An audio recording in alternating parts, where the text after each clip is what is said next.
Hello everyone, আসসালামু আলাইকুম। Welcome to the server side tracking course. আমাদের সার্ভার সাইড ট্র্যাকিং বোঝার জন্য প্রথমে কিছু বেসিক জানার প্রয়োজন। সেগুলি আজকে আমাদের ক্লাসে আলোচনা করব। আমাদের প্রথম যে জিনিসটা বুঝতে হবে সেটি হলো what is Facebook pixel. Facebook pixel কি? এবং সাধারণ পরিভাষায় বলতে গেলে ফেসবুক পিক্সেল হলো একটি কোড যেটা আমরা আমাদের ওয়েবসাইটের ব্যাকএন্ডে বসাই ফেসবুকের সাথে আমাদের ওয়েবসাইটে কানেক্ট করার জন্য। এখন যারা জানেন না আমরা কেন কানেক্ট করি, আমরা মূলত ফেসবুকের সাহায্যে আমাদের ওয়েবসাইটে প্রমোট করি, আমরা অ্যাড রান করি। এখন আমরা যখন ফেসবুক অ্যাড রান করি, আমাদের ওয়েবসাইটে কী হচ্ছে না হচ্ছে এটা তো ফেসবুকে জানার প্রয়োজন। ফেসবুক যদি এটা না জানে সে তো আমাদের অ্যাডটা ভালো অপটিমাইজ করতে পারবে না। আমাদের কী রেজাল্ট প্রয়োজন ফেসবুক তা বুঝতে পারবে না। এই জন্যই মূলত আমরা আমাদের ওয়েবসাইটের ব্যাকএন্ডে ফেসবুক পিক্সেল বসিয়ে ফেসবুক এবং আমাদের ওয়েবসাইটে একসাথে কানেক্ট করি, যাতে ফেসবুক সহজে বুঝতে পারে আমাদের ওয়েবসাইটে কী হচ্ছে, কারা আসছে, তারা কী অ্যাকশন করছে, তারা কে কে অ্যাড টু কার্ট করছে, কে কে পারচেস করছে। সব ডেটা ফেসবুক নেয় যাতে তারা আমাদের অ্যাডটা খুব সুন্দরভাবে অপটিমাইজ করতে পারে এবং আমাদেরকে বেটার রেজাল্ট দিতে পারে।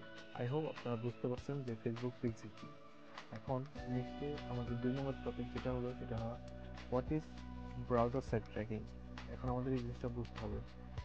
আমরা প্রথমে যে জিনিসটা বুঝলাম যে ফেসবুক পিক্সেল আমাদের ওয়েবসাইটের ব্যাকএন্ডে বসিয়ে আমাদের থেকে ডাটা নেয়। এখন বুঝতে হবে যে ফেসবুক কীভাবে আমাদের কাছে ডাটাগুলো নিয়ে থাকে, এটাকে মূলত বলা হয় browser side tracking. First of all আমরা যদি এই চিত্রটা একটু জুম করি, এখন আমরা দেখি একজন ওয়েবসাইট, এখানে আমি দেখতে পাচ্ছি একজন ওয়েবসাইট ভিজিটর। সে তার ব্রাউজার, সে বিভিন্ন ব্রাউজার ইউজ করে, like Chrome browser, Mozilla firebox, others যে বিভিন্ন ব্রাউজার আছে সেগুলো ব্যবহার করে। এখন সে তার ব্রাউজার থ্রুতে আমার ওয়েবসাইটে আসছে। সে বিভিন্ন কাজে, যে কোনো কাজে হতে পারে, সে আমার ওয়েবসাইটে আসছে, তাই না? এখন এই আমাদের ওয়েবসাইটে কি ব্যাকএন্ডে ফেসবুকের পিক্সেল লাগানো আছে, যার থ্রুতে ফেসবুক বুঝতে পারছে যে একজন ইউজার আমার ওয়েবসাইটে আসছে। এখন ফেসবুকের যে পিক্সেলটা, সেই পিক্সেলটা যে ইউজারটা আসছে তার ব্রাউজারের হার্ড ডিস্কে একটা কুকি সেট করে দেয়। সেই কুকির সাহায্যে ব্রাউজার আমার ওয়েবসাইটে কি কাজ করছে, কোন পেজে ভিজিট করছে, তার সম্পূর্ণ ডেটা ফেসবুক পেয়ে যায়।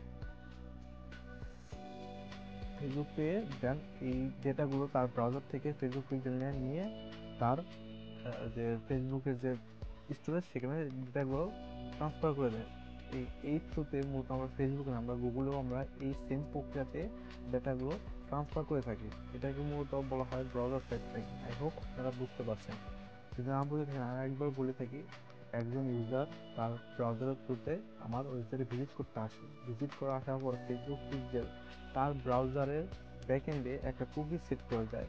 সেই কুকিটা তার ব্রাউজার থেকে ডেটাগুলো কালেক্ট করে দেন ফেসবুকের কাছে পাঠিয়ে দেয়। আই হোপ আপনারা বুঝতে পারছেন যে what is browser side tracking. এখন 3 নম্বরে আমাদের টপিক হলো যে সার্ভার সাইড ট্র্যাকিং কেন গুরুত্বপূর্ণ। এখন আমাদের হচ্ছে মূল বিষয়, সার্ভার সাইড ট্র্যাকিং কেন গুরুত্বপূর্ণ। 2019-20 সালে আইফোন একটা আপডেট দেয়, iOS 14 বা 14.5। অ্যাপেল কোম্পানি তার ইউজারদের জন্য একটা অপশন নিয়ে আসে যে তারা চাইলে সেই অপশনের সাহায্যে তাদের ডেটাগুলো সিকিউর করতে পারবে। মানে তারা যদি পারমিশন না দেয় তাহলে তাদের ডেটাগুলো কোনো থার্ড পার্টি কেউ নিতে পারবে না, লাইক ফেসবুক, গুগল, আদার্স যেসব প্ল্যাটফর্ম আছে কেউ তাদের ডাটাগুলো নিতে পারবে না। যখন একটা সার্ভে করা হয় তখন দেখা যায় সবাই তার পারমিশনটা অফ করে রাখছে যাতে কেউ তাদের ডাটাগুলো না নিতে পারে। তো যার ফলে ফেসবুক, গুগল তারা সবাই ডেটা লস করতে থাকে এবং তারা সুন্দরভাবে তাদের অ্যাডগুলো অপটিমাইজ করতে পারে না। আর একটা মূল বড় কারণ হলো এই বিভিন্ন ব্রাউজার, লাইক মোজিলা ফায়ারবক্স, আদার বিভিন্ন ব্রাউজার তারাও ঘোষণা দেয় তারাও তাদের ডেটাগুলো থার্ড পার্টি কাউকে দেবে না। লাইক ক্রোমও ঘোষণা দেয় 2024 সালে শেষের দিকে তারাও তাদের ডেটাগুলো থার্ড পার্টি কাউকে দেবে না।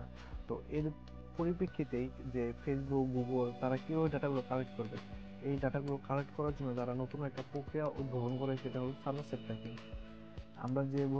আমরা আমাদের প্রথম যে ব্রাউজার সাইড ট্র্যাকিংটা ছিল, এখানে আমরা মূলত কুকির সাহায্যে আমাদের ট্র্যাকিংগুলো করতাম, কিন্তু এখন যে সার্ভার সাইড ট্র্যাকিংটা উদ্ভাবন হয়েছে এর সাহায্যে আমরা সবগুলো ডাটা সুন্দরভাবে কালেক্ট করতে পারি, কিন্তু এখানে আমাদের বাধা দেওয়া বা হস্তক্ষেপ করার মতো কেউ নেই। আমরা সরাসরি ডেটাগুলো আমাদের সার্ভারে নিব, দেন সার্ভার থেকে আমরা সরাসরি ফেসবুকে পাঠিয়ে দেবো। তো তো এখন আমরা আমাদের 4 নম্বর যে topic what is Facebook conversion API আর সার্ভার সাইড ট্র্যাকিং। এখন আমরা দেখবো যে কিভাবে সার্ভার সাইড ট্র্যাকিংটা কীভাবে কাজ করে।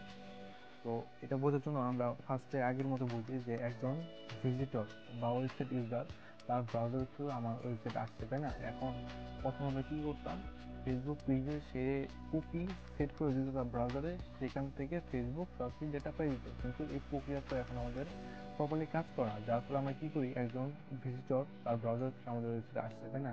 এখন এই ডাটাগুলো আমরা সরাসরি ফেসবুকের কাছে না পাঠিয়ে আমরা ডাটাগুলো আমাদের সার্ভারে সংরক্ষণ করব।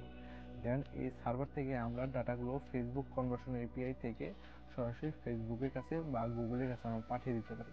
এখানে একটা চিত্র দিলে ভালো হতো যে ফেসবুক কনভার্সন এপিআই এই আমাদের ওয়েবসাইটের সাথে আমরা এটা সার্ভারে কানেক্ট করব, সার্ভার থেকে আমরা ফেসবুক কনভার্সন এপিআই কানেক্ট করব, ফেসবুক কনভার্সন এপিআই থেকে আমরা ফেসবুকের কাছে ডাটা পাঠিয়ে দেবো। শুনতে একটু কমপ্লেক্স মনে হচ্ছে, কিন্তু প্রক্রিয়াটা সম্পূর্ণ সহজ। আমরা যত আস্তে আস্তে প্র্যাকটিক্যাল কাজ করবো আপনাদের কাছে সবকিছু সহজ হয়ে যাবে।